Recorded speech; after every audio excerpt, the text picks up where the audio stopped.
Assalamualaikum warahmatullahi wabarakatuh. Perkenalkan, kami dari kelompok 3 yang beranggotakan Azharul Findia Astuti, saya sendiri Krimal Basil, Siva Nur Khoiriah, dan Trisna Rahma Putri akan mempresentasikan tentang struktur dan perkembangan sistem indera. Materi pembahasan pada kali ini, yang pertama ada perkembangan telinga dan mata, struktur mikroskopik sistem indera, dan perbandingan mata dan telinga pada vertebrata. Yang pertama ada perkembangan telinga dan mata. Yang pertama ada perkembangan telinga. Perkembangan telinga dibagi menjadi 3, yaitu telinga luar, telinga tengah, dan telinga dalam. Yang pertama ada telinga luar pada sakulus, koklea, dan organ korti. Di minggu ke-6 perkembangan, sakulus membentuk kantong keluar berbentuk tubulus di kutub bawahnya. Kantong keluar ductus cochlearis menembus mesenkim sekitar secara spiral hingga akhir minggu ke-8, saat ductus ini telah menyelesaikan 2,5 putaran. Mesenkim di sekitar ductus cochlearis segera berdiferensiasi menjadi cartilago pada minggu ke-10. Selubung cartilaginosa mengalami vakuolisasi dan terbentuk dua ruang perilimfe, skala vestibuli dan skala timpani. Ductus cochlearis kemudian dipisahkan dari skala vestibuli oleh membrana vestibularis dan dari skala timpani oleh membrana basilaris. Dinding lateral ductus cochlearis tetap melekat pada cartilago di sekitarnya melalui ligamentum spirale. Sementara sudut medialnya terhubung dengan dan sebagian ditunjang oleh proses tulang rawan panjang, modiolus yang kalak menjadi sumbu tulang koklea. Mula-mula, sel-sel epitel ductus cochlearis tampak sama, namun pada perkembangan selanjutnya, sel-sel ini membentuk dua hubungan, inner ridge, bakal limbus spiralis, dan outer ridge. Outer ridge membentuk baris sel rambut di dalam dan di luar yang merupakan sel-sel sensorik sistem pendengaran. Sel-sel ini dilapisi oleh membrana tectoria, substansi gelatinosa fibrilar yang melekat pada limbus spiralis dan ujungnya terletak di sel rambut. Sel sensorik dan membrana tectoria bersama-sama membentuk organ korti. Lalu pada utriculus dan kanalis semisirkularis. Selama minggu ke-6 perkembangan, kanalis semisirkularis muncul sebagai kantong luar gepeng dari bagian utriculus vesicula otica. Bagian tengah dinding dari kantong ini pada akhirnya melekat satu sama lain dan lenyap, menyebabkan terbentuknya 3 kanalis semisirkularis. Salah satu ujung dari setiap kanalis mengalami dilatasi untuk membentuk crus ampulare. Ujung lainnya, crus non-ampulare, tidak melebar. Sel-sel di ampula membentuk krista ampularis yang mengandung sel-sel sensorik untuk mempertahankan keseimbangan. Area sensorik yang serupa, makula akustika, terbentuk di dinding utriculus dan saculus. Lalu pada telinga tengah, cavitas timpani dan tuba auditiva. Cavitas timpani atau rongga timpani yang berawal di endoderm berasal dari kantong faring pertama. Kantong ini meluas ke arah lateral dan berkontak dengan dasar celah faring pertama. Bagian distal kantong, resus tubotympanicus, melebar dan membentuk cavitas timpani primitif, dan sebagian proksimal tetap sempit dan membentuk tuba auditiva. Yang kedua, pada tulang-tulang pendengaran. Malleus dan incus berasal dari cartilago arcus faring pertama dan stapes berasal dari cartilago arcus kedua. Tulang-tulang pendengaran ini muncul selama paruh pertama kehidupan janin. Tulang-tulang ini tetap terbenam di dalam mesenkim hingga bulan ke-8. Lapisan epitel endoderm pada cavitas timpani primitif kemudian meluas di sepanjang dinding ruang yang baru terbentuk. Kini, cavitas timpani setidaknya 2 kali lebih besar dari sebelumnya.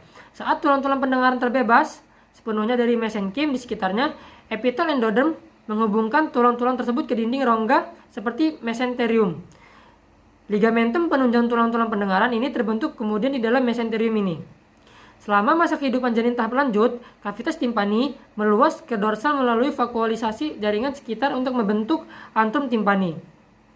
Sesudah lahir, epitel cavitas timpani menginvasi tulang processus mastoideus yang sedang terbentuk dan terbentuk kantong udara berlapis epitel. Lalu pada telinga luar, pada meatus acusticus externus, meatus acusticus externus dibentuk dari bagian dorsal celah faring pertama. Di awal bulan ketiga, sel-sel epitel di dasar meatus berproliferasi membentuk lempeng epitel padat, sumbang lihat telinga. Di bulan ke-7, sumbat ini luruh dan lapisan epitel dasar meatus ikut membentuk gendang telinga definitif. Yang kedua, pada gendang telinga atau membran timpanik.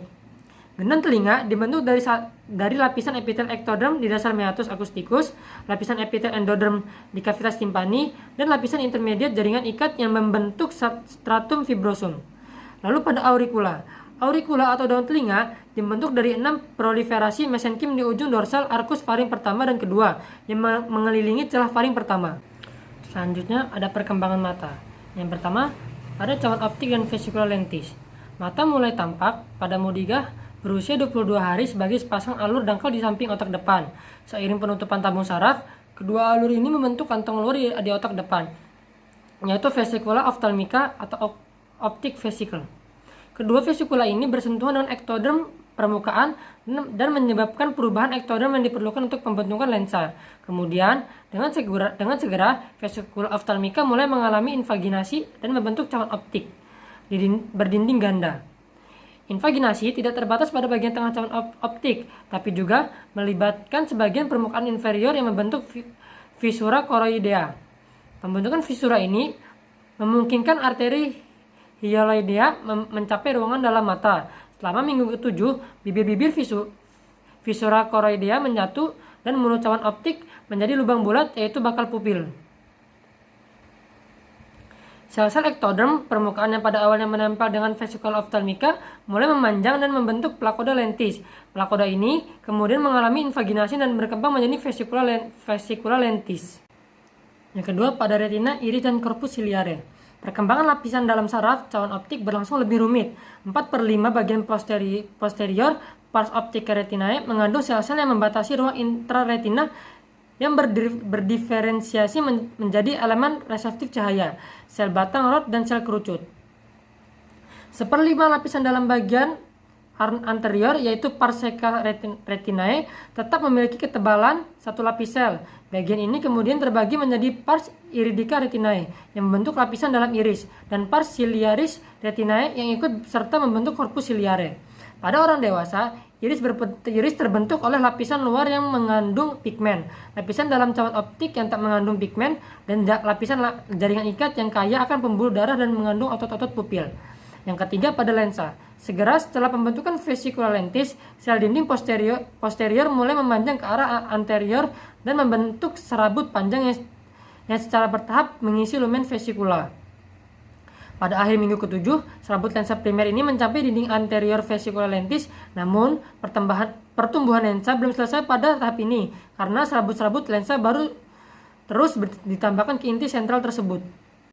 Yang keempat, pada koroid, sklera, dan kornea. Pada akhir minggu ke-5, primordium mata seluruhnya dikelilingi oleh mesenkim longgar.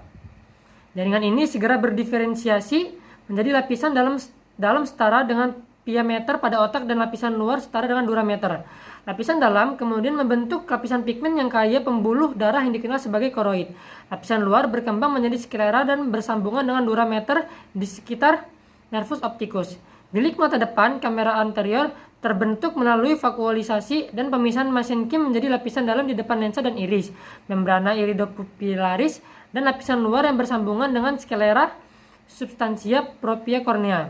Kornea terbentuk oleh lapisan epitel yang berasal dari ektoderm permukaan, substansia propria atau stroma yang bersambungan dengan sklera, dan lapisan epitel yang berbatasan dengan bilik mata depan, membrana iridopupillaris di depan lensa lenyap seluruhnya.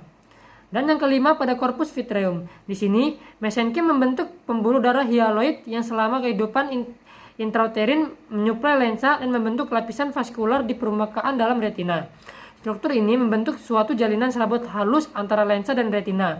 Ruang interstisium jalinan ini kemudian terisi oleh bahan gelatinosa transparan yang membentuk corpus vitreum. Selanjutnya yang akan kita bahas adalah struktur mikroskopik pada mata, telinga, lidah, dan hidung. Yang pertama, ada struktur mikroskopik mata. Pada struktur mikroskopik mata dibagi menjadi 3 bagian. Yang pertama adalah lapisan luar atau tunica fibrosa, yang kedua adalah lapisan tengah atau tunica vasculosa, dan yang ketiga adalah lapisan dalam atau tunica nervosa. Yang pertama, kita akan membahas tentang lapisan luar atau tunica fibrosa. lapisan luar terbagi menjadi dua bagian, ya, ada sklerea dan kornea. Sklerea atau bagian putih pada mata merupakan mantel atau pelindung mata agar tetap mempertahankan bentuknya saat ada tekanan dari internal maupun eksternal. Sklerea tertutup oleh selaput transparan yang disebut dengan konjungtiva. Kornea dan sklerea dihubungkan oleh limbus. Sklerea memiliki 4 lapisan dari eksternal ke internal, yakni ada episklera, stroma, lamina fusca, dan endotelium.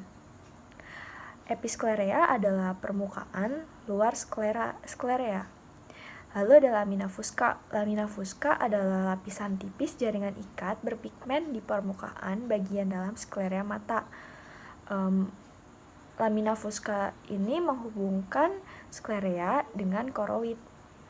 Selanjutnya ada stroma. Stroma adalah lapisan paling tebal dari kornea yang berada tepat di belakang lapisan Bowman. Lapisan ini tersusun dari air serta kolagen dan merupakan area pembiasan cahaya pada kornea. Maka dari itu, penting menjaga stroma tetap transparan dan tembus cahaya. Selain itu, stroma juga berfungsi untuk mempertahankan bentuk kornea agar tetap elastis, padat, dan kuat. Selanjutnya ada lapisan endotel. Lapisan endotel pada sklerea merupakan lapisan tunggal dan tipis yang terletak pada bagian terdalam kornea dan bersentuhan langsung dengan aqueous humor. Lapisan ini berfungsi menjaga kornea agar tetap jernih dan mengatur kadar air pada mata dengan cara menyerap air dari stroma. Selanjutnya ada kornea. Kornea merupakan lapisan bening dan melengkung di depan iris dan pupil.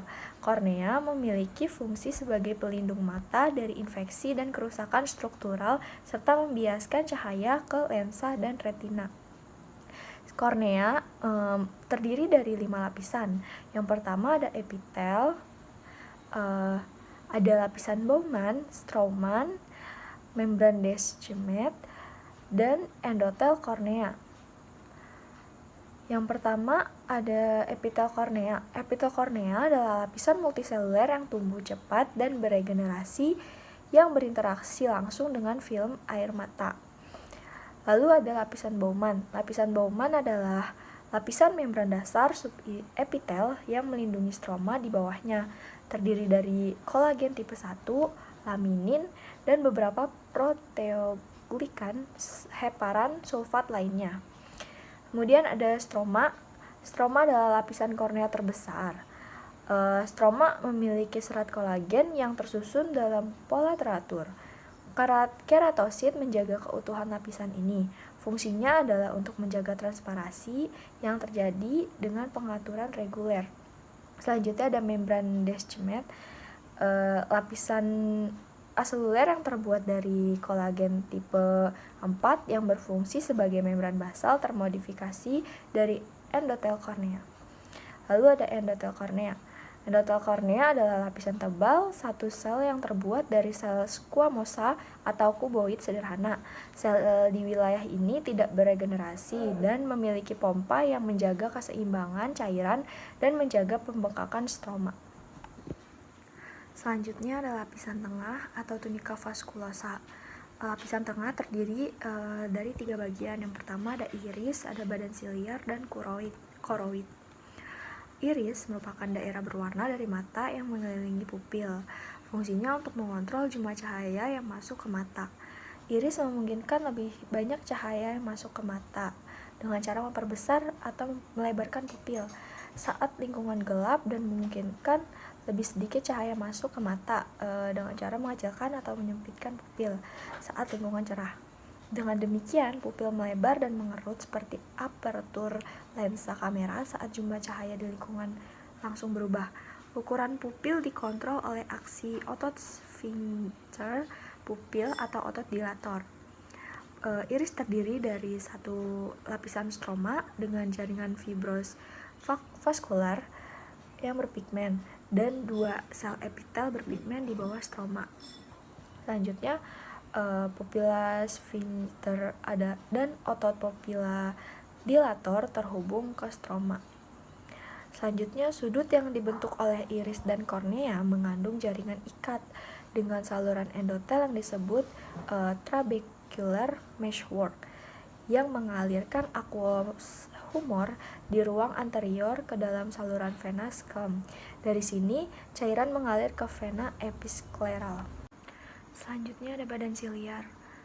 Badan siliar merupakan jaringan yang membagi bilik posterior dan badan vitreous. Badan siliar memiliki fungsi dalam memproduksi aqueous humor dan terletak antara iris dan koroid. Badan siliar terdiri dari otot siliaris dan epitel siliaris. Otot siliaris melalui zonula lensa berfungsi mengontrol struktur lensa yang sangat penting untuk akomodasi. Zonula adalah serat jaringan ikat yang menghubungkan otot siliaris dan lensa. Kemudian ada koroid.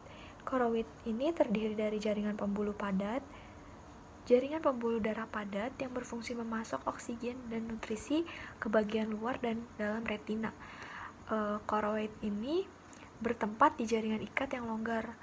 Kemudian fungsi lain dari koroid adalah menyerap cahaya, termoregulasi dengan menghilangkan panas dari mata, dan juga mengatur tekanan intraokuler dengan mengontrol vasomotor aliran darah.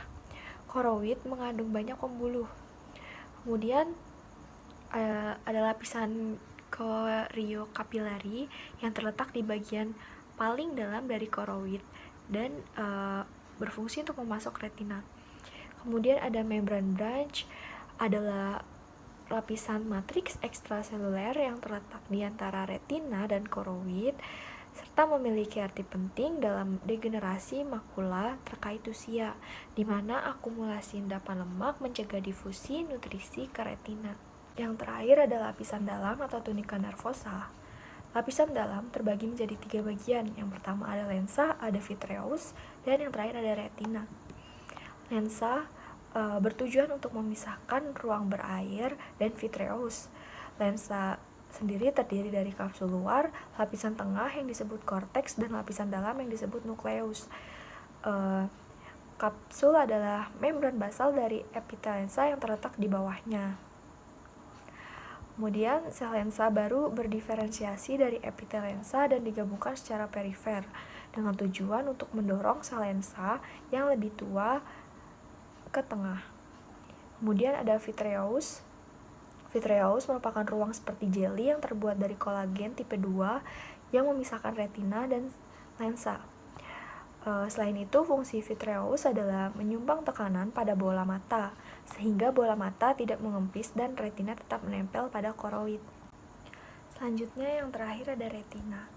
Retina merupakan jaringan saraf mata, tempat foton cahaya diubah menjadi energi neurokimia melalui potensial aksi. Retina mempunyai 2 unsur utama, yaitu suatu retina yang berpigmen yang berdekatan dengan lapisan koroid dan suatu retina neuralis yang berdekatan dengan korpus vitreum. Retina yang berpigmen adalah selapis sel-sel gepeng yang kaya akan granula melanin. Epitelnya mempunyai jala-jala taut lekat yang luas antar selnya. Kemudian retina neuralis terdiri atas banyak lapisan dan 2 jenis neuron fotoreseptor yang disebut batang dan kerucut. Lalu retina sendiri terbagi menjadi berbagai lapisan, yakni membran pembatas luar, lapisan inti luar, lapisan luar plexiform, lapisan inti dalam, lapisan plexiform dalam, lapisan sel ganglion, lapisan serat saraf, dan membran pembatas internal. Selanjutnya kita akan membahas tentang struktur mikroskopik pada telinga. Struktur mikroskopik telinga yang akan kita bahas adalah struktur mikroskopik yang terdapat pada koklea dan organ Corti. Pertama ada koklea. Koklea merupakan bagian tulang dengan 2/3/4 putaran sekitar modiolus. Tempat keluarnya yakni lamina spiralis. Terdapat suatu membran basilaris yang melekat pada dinding luar koklea melalui penebalan periosteum yang disebut dengan membran spiralis. Membran basilaris dibentuk oleh serat-serat kolagen. Selain dari membran basilaris, terdapat membran vestibularis Raynsneri yang membatasi skala vestibuli dan skala media. Selanjutnya, membran vestibularis merupakan jaringan ikat tipis. Kemudian kedua membran ini membagi koklea menjadi 3 ruang yang dikenal sebagai skala vestibulis, skala medial, dan skala timpani. Yang kedua ada organ Corti. Organ Corti ini berupa sel penyokong yang merupakan sel silindris tinggi yang dikelompokkan menjadi sel tiang dalam, sel tiang luar, dan sel palang. Sel-sel rambut yang merupakan reseptor pendengaran atau dikenal sebagai auditory receptor cells. Sel rambut ini terbagi menjadi 2, yakni sel rambut luar dan sel rambut dalam. Selain dari sel-sel tersebut, organ Corti juga diliputi oleh lembaran pita materi gelatinosa yang disebut sebagai membran tectoria yang menyandar pada atas sel rambut. Selanjutnya ada struktur mikroskopik lidah yang akan dipresentasikan oleh teman saya, yakni Trisna. Selanjutnya yaitu struktur mikroskopis lidah. Lidah merupakan massa otot skeletal yang dilapisi membran mukosa yang melekat dengan otot lidah. Membran mukosa ini pada bagian bawah sifatnya licin, sedangkan pada permukaan atas terlihat banyak tonjolan kecil atau papila yang memberikan kasar pada lidah. Terdapat 4 jenis papila, yaitu yang pertama papila filiformis, terdapat di atas seluruh permukaan lidah, umumnya tersusun dari barisan-barisan sejajar dengan sulcus terminalis. Papila ini bentuknya kurang lebih seperti kerucut, langsing dan tingginya 2-3 mm. Bagian tengahnya terdiri dari jaringan ikat propia dan epitel yang meliputi papila sebagian besar mengalami pertandukan yang cukup keras sifatnya. Yang kedua yaitu papila fungiformis. Letaknya tersebar di antara deretan papila filiformis dan jumlahnya makin banyak ke arah ujung lidah. Bentuknya seperti jamur dengan tunggai pendek dan bagian atas yang lebih lebar. Yang ketiga yaitu papila circumvallata. Bentuknya bulat dengan permukaan atas datar, tersebar pada bagian sulcus terminalis. Ukurannya paling besar tetapi jumlahnya pada manusia hanya 10-14. Dan yang keempat yaitu papila foliate. Terletak pada bagian samping dan belakang lidah, berbentuk lipatan-lipatan mirip daun dengan kuncup di dalam epitel lekukan yang terdapat di lipatan. Selanjutnya yaitu struktur mikroskopis hidung. Hidung dibentuk oleh kavum nasi atau biasa disebut rongga hidung. Kavum nasi terdiri atas 2 bagian yaitu vestibulum nasi yang terdapat pada bagian luar. Ya, di dalam vestibulum ini terdapat kelenjar keringat, kelenjar sebaceae, dan bulu-bulu hidung yang disebut fibrisa. Fibrisa ini berperan dalam penyaringan partikel-partikel yang berukuran besar pada udara inspirasi. Bagian kedua yaitu fossa nasalis yang terdapat pada bagian dalam. Kedua bagian ini dipisahkan oleh septum nasi. Setiap kavum mempunyai 4 dinding yaitu dinding lateral, medial, superior, dan interior. Dinding lateral memiliki struktur yang penting yaitu concha nasalis, orificium ductus lacrimal, dan ostium sinus. Concha nasalis terbagi atas 4 struktur yaitu concha suprema, concha superior, concha media, dan concha inferior. Berdasarkan ukurannya, concha inferior merupakan concha terbesar dibandingkan dengan ketiga struktur concha lainnya dan terletak paling bawah. Concha suprema, superior, dan medial merupakan bagian dari labirin etmoid, sedangkan concha inferior merupakan tulang tersendiri yang melekat pada labirin etmoid dan tulang maksila. Concha berperan penting. Hal ini dikarenakan struktur concha terdiri atas lapisan mukosa pada bagian luar dan lapisan tulang pada bagian dalam. Lapisan mukosa terdiri dari yang pertama, yaitu epitel respiratorik. Epitel ini melapisi hampir seluruh kavum nasi selain concha nasalis superior. Epitel respiratorik pada kavum nasi terdiri atas 5 jenis sel, yaitu yang pertama, sel silindris bersilia, yang merupakan sel terbanyak yang terdapat pada epitel respiratorik. Pada permukaan apikal sel terdapat kurang lebih 300 silia. Yang kedua, sel goblet mukosa. Sel ini cukup banyak dijumpai di epitel respiratorik. Sel ini mengandung granula glikoprotein musin pada bagian apikalnya. Yang ketiga, sel sikat atau brush cell. berbentuk silindris dengan jumlah yang tidak banyak. Sel ini memiliki permukaan apikal yang kecil. Di atasnya terdapat banyak mikrofili yang pendek dan tumpul. Yang keempat, sel granul kecil. Jumlah sel ini kurang lebih sama dengan sel sikat. Sel ini mengandung banyak granul padat dengan diameter 100-400 mm. Yang kelima, yaitu sel basal, berbentuk bulat kecil dan terdapat di membran basal. Sel ini tergolong sel punca yang nantinya dapat membentuk sel-sel yang baru. Epitel selanjutnya yaitu epitel olfactorius yang melapisi daerah concha nasalis superior berbentuk tingkat dan silindris. Epitel ini terdiri dari atas 3 jenis sel, yaitu sel-sel basal yang merupakan sel punca. Sel ini kecil berbentuk kerucut dan terletak di lamina basal. Yang kedua, sel penyokong berbentuk kolumner dengan puncaknya lebih silindris dan dasarnya lebih sempit. Sel ini berperan untuk menjaga epitel olfactorius supaya tetap stabil. Dan yang ketiga yaitu neuron olfactorius. Terdapat pada seluruh lapisan epitel olfactorius yang berperan sebagai reseptor bau. Selanjutnya yaitu lamina propria. Lamina propria adalah lapisan tipis jaringan ikat longgar yang terletak di bawah epitel dan bersama-sama pada epitel dan membran basal membentuk mukosa. Lamina propria pada epitel respiratorik dibentuk oleh jaringan ikat fibroelastis dan melekat pada perikondrium atau periosteum. Selanjutnya yaitu pada epitel olfactorius terdapat kelenjar Bowman yang menghasilkan sekret untuk membersihkan silia pada sel olfactorius sehingga memudahkan akses neuron untuk membau zat-zat. Selanjutnya yang nomor 3 ada perbandingan mata dan telinga pada vertebrata. Definisi vertebrata. Vertebrata adalah golongan hewan yang bertulang belakang. Tulang belakang berasal dari perkembangan sumbu penyokong tubuh primer atau notokorda. Berdasarkan ciri-cirinya, hewan vertebrata dibedakan menjadi 5 kelas, yaitu yang pertama ada Pisces. Pisces memiliki habitat di air dengan alat pernafasan berupa insang. Yang kedua ada amfibi. Amfibi merupakan hewan yang dapat hidup pada 2 habitat, yaitu darat dan air. Namun, tidak semua jenis amfibi hidup di 2 tempat kehidupan. Yang ketiga ada reptil. Reptil dalam bahasa Latin yaitu artinya melata, yang memiliki kulit bersisik yang terbuat dari zat tanduk atau keratin. Yang keempat ada Aves.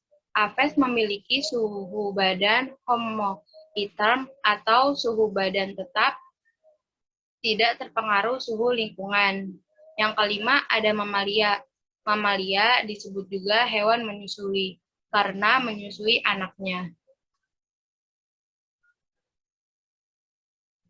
Yang pertama ada Pisces.